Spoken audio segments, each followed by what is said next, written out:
deliver of the stimulus above the threshold intensity lead to the constant amplitude of the action potential is known as the। तो यहाँ पे देखिए all और non law means क्या होता है, stimulus all and non stimulus provided is above the threshold intensity,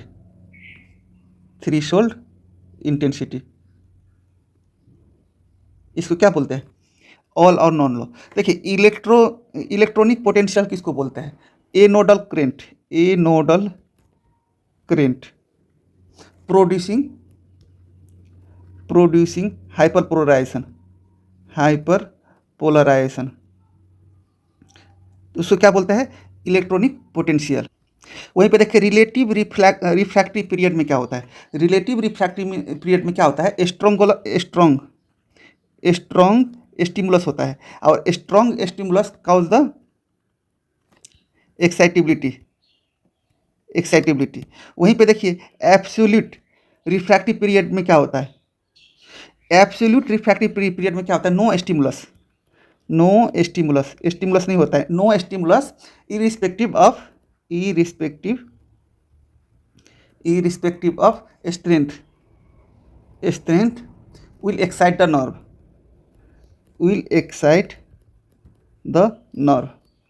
ये चारों का डिफिनीशन है। तो यहाँ पे क्या बोल रहा है, stimulus of above threshold intensity lead to the constant amplitude. यहाँ पे क्या है, देखिए stimulus provided along the threshold intensity, तो आंसर क्या होगा, ये होगा। Which is the correct about the malignant hypothermia in adult. तो देखिए मैलिग्नेंट हाइपोथर्मिया का करेक्ट स्टेटमेंट कौन सा है। तो देखिए मैलिग्नेंट हाइपोथर्मिया का करेक्ट स्टेटमेंट होता है increase calcium transport by the L type of calcium channel in T tubules, answer A होगा। उसका करेक्ट स्टेटमेंट कौन सा होगा, increase calcium transport by the L type of the calcium channel in T tubules. अब देखिए malignant hyperthermia का some important note सब क्या है, पॉइंट सब क्या है। तो देखिए ड्रग ऑफ चॉइस क्या होता है, मैलिग्नेंट हाइपरथर्मिया का ड्रग ऑफ चॉइस क्या होता है, डेंट्रोलिन सोडियम। अब देखिए trigger by the malignant hypothermia कौन सा इनहेलेशनल एजेंट करवाता है ज़्यादातर, तो इनहेलेशनल एजेंट कौन सा इनहेलेशनल एजेंट करवाता है, सुसिनाइल कोलिन करवाता है। और देखिए मैलिग्नेंट हाइपोथर्मिया का क्लिनिकल फीचर सब क्या है, रेस्पिरेटरी एसिडोसिस। और क्या है, देखिए हाइपर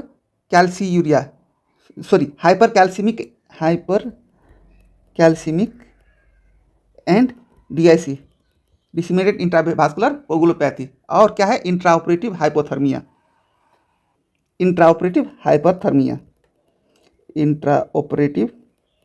यहाँ पे हाइपरथर्मिया ऑलरेडी है तो क्या होगा, इंट्राऑपरेटिव हाइपरथर्मिया। ये इसका क्लिनिकल फीचर है। क्या क्या है, रेस्पिरेटरी एसिडोसिस, डीआईसी, हाइपरकैल्सीमिक और इंट्राऑपरेटिव हाइपरथर्मिया। तो आंसर यहाँ पे कौन सा होगा, A. Which of the following ion play a role in the exocytosis. तो देखिए एक्सोसाइटोसिस डिपेंड्स अपन कौन सा है, कैल्शियम पे डिपेंड रहता है। और देखिए रिवर्स ऑफ एक्सोसाइटोसिस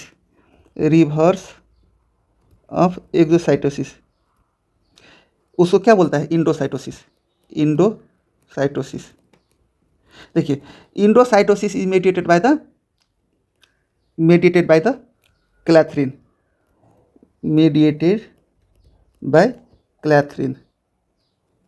यहाँ पे देखिए यहाँ पे इंडोसाइटोसिस या रिवर्स एक्सोसाइटोसिस होता तो क्या होता, क्लैथरिन होता है आंसर, नहीं। और सिर्फ exocytosis depends on the calcium, तो यहाँ पे आंसर कौन सा हो गया, C. Dense body are found in the smooth muscles at which of the following site. तो यहाँ पे देखिए यहाँ पे क्या है, स्मूथ मसल्स है, नहीं। तो smooth muscles contain dense body in the cytoplasm. कहाँ पे, साइटोप्लाज्म में कंटेन करता है, साइटोप्लाज्म में। At the site of the कौन सा लाइन, जेड लाइन। तो आंसर कौन सा हो गया वहाँ पे, बी।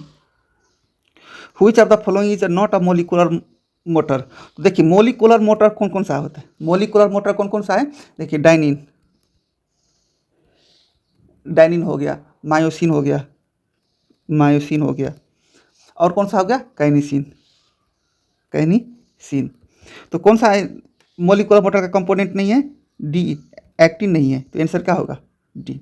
देखिए डाइनिन प्रोटीन एब्सेंट होगा तो क्या होगा, उस टाइम हम बोले थे कार्टाजेनर सिंड्रोम, कार्टाजेनर सिंड्रोम। उसका ट्राइड भी होता है, वो ट्राइड मैंने पहले के वीडियो में बता चुके हैं। थोड़ा इंपॉर्टेंट पॉइंट इसी बेसिस पे देखते हैं। देखिए एक होता है CFTR जीन, नहीं, CFTR जीन का काम क्या होता है, regulate opening of the chloride ion channel, regulate opening of chloride ion channel का उसका नॉर्मल फंक्शन होता है। देखिए CFTR जीन में म्यूटेशन होगा तो क्या होगा, सिस्टिक फाइब्रोसिस, सिस्टिक फाइब्रोसिस। और उसके लिए कौन सा क्लोराइड चैनल टेस्ट करता है, क्लोराइड चैनल टेस्ट करता है, कौन सा करता है, chloride channel test, more than 60 होना चाहिए। और सिस्टिक फाइब्रोसिस का क्रोमोसोम नंबर कितना होता है म्यूटेशन में, 7 क्रोमोसोम नंबर 7। और देखिए एक होता है क्या होता है, एस्पेक्ट्रिन एंड एनकाइरिन, एस्पेक्ट्रिन एंड एनकाइरिन। देखिए एस्पेक्ट्रिन और एनकाइरिन दोनों कहाँ पे दिखाई देता है, आरबीसी में, आरबीसी में। देखिए एनकाइरिन में म्यूटेशन होगा तो क्या होगा, हेरिडेटरी एस्फेरोसाइटोसिस, हेरिडेटरी एस्फेर, ये एकदम इंपॉर्टेंट है, ये बहुत बार एग्जाम में आ चुका है, एस्फेरोसाइटोसिस। देखिए एस्पेक्ट्रिन में म्यूटेशन होगा तो क्या होगा, हेरिडेटरी इलिप्टोसाइटोसिस, हेरिडेटरी इलिप्टोसाइटोसिस। इसी को क्या बोलते हैं, haemolytic anaemia, haemolytic anaemia, haemolytic anaemia. ये दोनों में म्यूटेशन होगा तो क्या होगा, हेमोलाइटिक एनीमिया। तो यहाँ पे आंसर कौन सा होगा, डी। यहाँ पे देखिए एक्टिन का फंक्शन भी देख ही लेते हैं, इतने पहले तो एक्टिन का फंक्शन सब क्या क्या है, देखिए सेल माइग्रेशन करवाना, सेल माइग्रेशन। सेकेंड फंक्शन क्या होगा, सेल का सिग्नल देना, सेल सिग्नलिंग। थर्ड क्या होगा, सेलुलर कॉन्ट्रैक्शन, सेलुलर कॉन्ट्रैक्शन। और backbone of the muscle contraction, backbone of muscle contraction. ये सब एक्टिन का फंक्शन है, तो answer D. Which is the correct about the antiporter. तो देखिए एंटीपोर्टर है, नाम ही है एंटीपोर्टर। देखिए सबसे पहले 3 पोर्ट होता है, यूनिपोर्ट। यूनिपोर्ट में क्या होता है, transport only one substance, transport only one substance. देखिए सिम्पोर्ट, सिम्पोर्ट में क्या होता है, more than one substance transport होता है, मोर देन वन सब्सटेंस। और सेम डायरेक्शन में ट्रांसपोर्ट होता है। देखिए एंटी ट्रांसपोर्ट बोलिए, एंटीपोर्ट में क्या होता है, exchange substance one for the other, exchange substance. यहाँ पे क्या होगा, एंटीपोर्ट में सब्सटेंस एक्सचेंज होगा वन फॉर द अदर। तो यहाँ पे आंसर कौन सा होगा, B. One molecule goes in and other molecule goes out, उसको क्या बोलता है, एंटीपोर्टर बोलता है। नहीं, सेम डायरेक्शन में more than one molecule transport है, उसको क्या बोलते हैं, सिम्पोर्ट बोलते हैं। और ओनली वन सब्सटेंस ट्रांसपोर्ट होता है, उसको क्या बोलता है, यूनिपोर्ट होता है। Which of the following is true about SGLT। तो देखिए यहाँ पे SGLT और ग्लूट, ग्लूट, SGLT दोनों। देखिए all GLUT example of the facilitated diffusion, क्या कहा है, फैसिलेटेड डिफ्यूजन का एग्जाम्पल है। देखिए all SGLT is example of the symporter, किसका एग्जाम्पल है? सिम्पोर्टर। और सिम्पोर्टर को दूसरा नाम क्या है? को ट्रांसपोर्टर। को ट्रांसपोर्टर। और देखिए सिम्पोर्टर जो है ये किसका पार्ट है? सेकेंडरी एक्टिव ट्रांसपोर्ट का। सेकेंडरी एक्टिव ट्रांसपोर्ट का सिम्पोर्ट और एंटीपोर्ट बोलते हैं ना, तो वो सेकेंडरी एक्टिव ट्रांसपोर्ट का। तो यहाँ पे आंसर कौन सा हो गया? देखिए सेकेंडरी एक्टिव ट्रांसपोर्ट। और देखिए GLUT1 जो है ये क्या ट्रांसपोर्ट करता है? सॉरी GLUT1 नहीं, SGLT। देखो SGLT जो है वो क्या ट्रांसपोर्ट करता है? Sodium glucose and galactose. देखिए सोडियम ग्लूकोज एंड ग्लैक्टोज क्या ट्रांसपोर्ट करता है? क्या करता है? और ट्रांसपोर्ट कहाँ पे करता है? मेजर साइट क्या होता है? Major site. मेजर साइट क्या है? Kidney and intestine. इंटेस्टाइन। यहाँ पे आंसर क्या होगा? देखिए सेकेंडरी एक्टिव ट्रांसपोर्ट तो है ही, ग्लूकोज ट्रांसपोर्ट कहाँ पे? इंटेस्टाइन और किडनी में ट्रांसपोर्ट होता है। आंसर कौन सा होगा? बी। वहीं पे देखिए SGLT2 ये क्या ट्रांसपोर्ट करता है? Sodium and glucose. ये भी सोडियम एंड ग्लूकोज ट्रांसपोर्ट करता है। कहाँ पे ट्रांसपोर्ट करता है? मेजर साइट क्या हुआ? किडनी। किडनी। किडनी का कौन सा site? PCT, proximal convoluted tubules. वहीं पे देखिए SGLT3 ट्रांसपोर्ट क्या करता है? वो भी सोडियम ट्रांसपोर्ट करता है। मेजर साइट का कौन सा हुआ? उसका भी small intestine, uterus, lungs, thyroid and testis. देखिए ये SGLT जो 4 जो है वो क्या ट्रांसपोर्ट करता है? Glucose and mannose.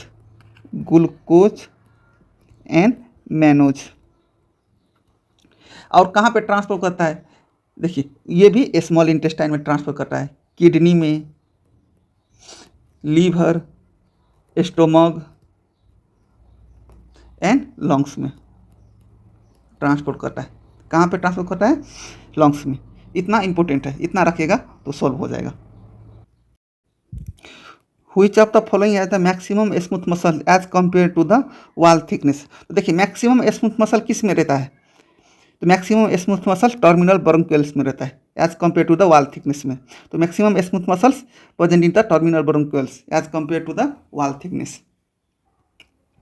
During 100 metre sprint which of the following is the use by the muscles of the meeting energy demand? तो देखिए 100 मीटर स्प्रिंट में जो मसल्स जो है वो एनर्जी रिक्वायर्ड करता है नहीं, और वो एनर्जी कौन सप्लाई करता है? तो जो एनर्जी जो होता है मसल्स को, वो एनर्जी कौन सप्लाई करता है? फॉस्फोक्रिएटिनिन। आंसर बी होगा। जो मसल्स को जो रनिंग में जो मसल्स को जो एनाबॉलिक पाथवे में जो मसल्स को जो एनर्जी रिक्वायर्ड होता है वो कौन प्रोवाइड करता है? Phosphocreatinine. Answer B. Golgi tendon is innervated by the which nerve fibre? तो देखिए Golgi body innervated by the 1B। Golgi bodies और tendon innervated by 1B nerve fibre. जब ये देखिए 1B नर्व फाइबर में इनर्वेटेड करेगा तो क्या होगा? Relaxation of the muscles.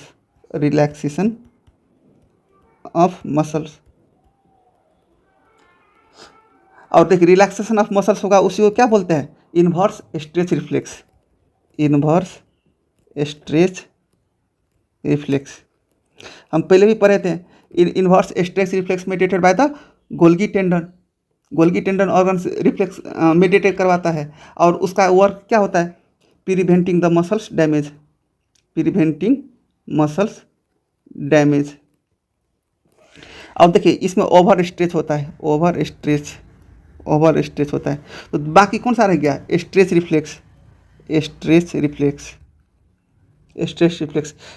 Reflex mediated by the कौन सा क्या मेडिटेट करवाता था? Muscle spindle. जो मसल स्पिंडल है तो वो कौन से नर्व फाइबर में इनर्वेटेड होता है? तो इनर्वेटेड बाय, देखिए यहाँ पे 1B था, वहाँ पे 1A and second nerve fibre में इनर्वेटेड होता है। और देखिए वहाँ पे जो इनर्वेटेड होगा स्ट्रेच रिफ्लेक्शन में जो 1A and 2 nerve fibre innervated होगा तो क्या होगा, contraction of the muscles, contraction of muscles, उसी को क्या बोलते हैं, स्ट्रेच रिफ्लेक्स, उसी को क्या बोलते हैं, स्ट्रेच रिफ्लेक्स। यहाँ पे आंसर कौन सा होगा, बी।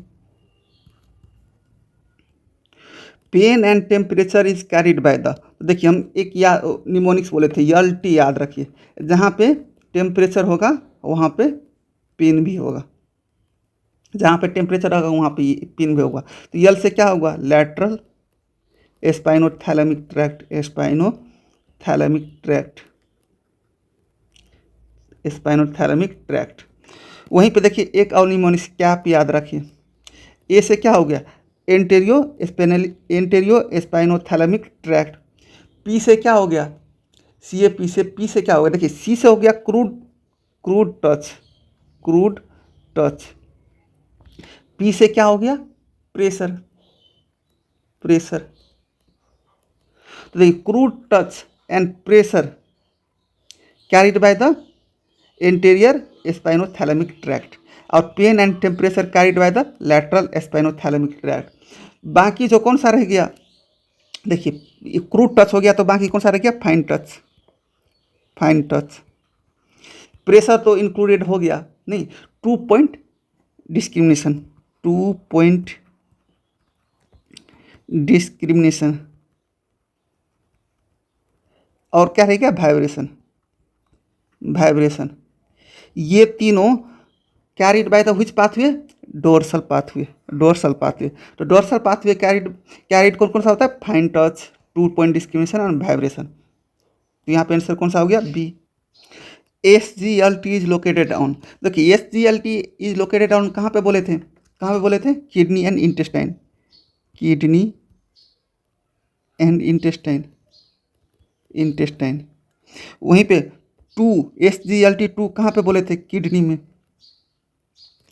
SGLT3 कहाँ पे बोले थे, स्मॉल इंटेस्टाइन, स्मॉल इंटेस्टाइन। और कहाँ पे होगा, यूटेरस में, यूटेरस। और कहाँ पे, लंग्स, थायराइड, थायराइड। और कहाँ पे, टेस्टिस में। SGLT4 कहाँ पे लोकेट रहेगा, और मेजर साइट क्या है, small intestine, small intestine, kidney, lungs, liver, stomach, stomach. देखिए SGLT का क्या ट्रांसपोर्ट करेगा, SGLT1 जो है वो क्या ट्रांसपोर्ट करेगा, सोडियम, ग्लूकोज एंड ग्लैक्टोज। 2 क्या करेगा, 2 क्या कर ट्रांसपोर्ट करेगा, सोडियम एंड ग्लूकोज। 3 क्या ट्रांसपोर्ट करेगा, सोडियम। 4 क्या ट्रांसपोर्ट करेगा, glucose and mannose, glucose and mannose. तो यहाँ पे आंसर कौन सा हो गया, C. Steroid synthesis occur in which organelle, तो देखिए यहाँ पे स्टेरॉयड सिंथेसिस कौन सा ऑर्गेनल में होता है, यहाँ पे देखिए 2 इंडोप्लाज्मिक रेटिकुलम दिया हुआ है। तो इसका मतलब क्या हुआ कि स्टेरॉयड सिंथेसिस इंडोप्लाज्मिक रेटिकुलम में ही होता है, लेकिन इंडोप्लाज्मिक रेटिकुलम में कौन सी इंडोप्लाज्मिक रेटिकुलम में होता है, तो ये देखिए ये कन्फ्यूजन दूर करता है। देखिए इंडोप्लाज्मिक रेटिकुलम 2 टाइप्स का होता है, कितने होता है, स्मूथ इंडोप्लाज्मिक रेटिकुलम और रफ इंडोप्लाज्मिक रेटिकुलम। देखिए तीनों का फंक्शन होता है, वाइटल फंक्शन बोलिए, 3 ठो मेन फंक्शन होता है। तो देखिए स्मूथ इंडोप्लाज्मिक रेटिकुलम का 3 ठो मेन फंक्शन क्या होता है, synthesis of steroid hormone, steroid hormone. तो वहीं पे देखिए रफ इंडोप्लाज्मिक रेटिकुलम का वाइटल फंक्शन क्या है, सिंथेसिस ऑफ प्रोटीन।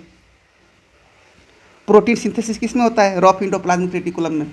अब देखिए स्मूथ इंडोप्लाज्मिक रेटिकुलम का और 2 ठो वाइटल फंक्शन क्या है, storage of the calcium, storage of calcium, calcium in skeletal muscle, skeletal muscle. Skeletal muscles में कैल्शियम स्टोरेज करने का काम किसका है, स्मूथ इंडोप्लाज्मिक रेटिकुलम का। और detoxification of the drugs, drugs का डिटॉक्सिफिकेशन भी कराता है, डिटॉक्सिफिकेशन ऑफ ड्रग्स, ड्रग्स का इन लीवर, लीवर में। ये डिटॉक्सिफिकेशन ऑफ ड्रग्स भी करवाता है, कैल्शियम स्टोरेज भी करता है और स्टेरॉइड सिंथेसिस भी करता है। और देखिए रॉफ इंडोप्लाज्मिक रेटिकुलम का 3 फंक्शन क्या है। एक फंक्शन क्या हो गया, स्मूथ सिंथेसिस ऑफ प्रोटीन, और 2 वाइटल फंक्शन क्या है, 2 वाइटल फंक्शन क्या है, folding of protein, folding of protein. और थर्ड क्या है, थर्ड क्या है, EARD, EARD, EARD मीन्स क्या हो गया, इंडोप्लाज्मिक रेटिकुलम एसिस्ट डिग्रेडेशन।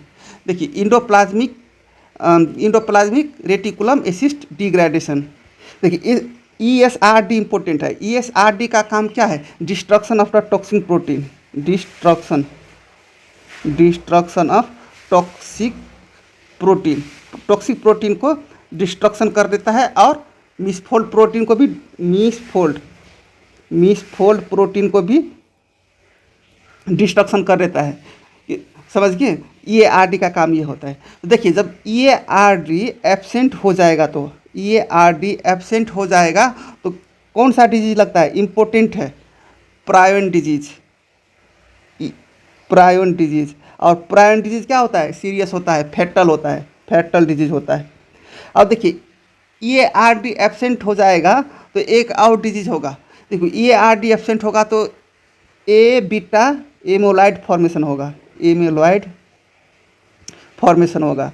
और ए बीटा एमोलाइड फॉर्मेशन होगा तो कौन सा डिजीज लगेगा, Alzheimer disease, Alzheimer disease, Alzheimer disease रहेगा। वो क्या होता है, नॉन फेटल होता है, नॉन फेटल होता है। तो यहाँ पे आंसर कौन सा हो गया, तो स्टेरॉइड पूछा है तो आंसर क्या हो गया, स्मूथ इंडोप्लाज्मिक रेटिकुलम।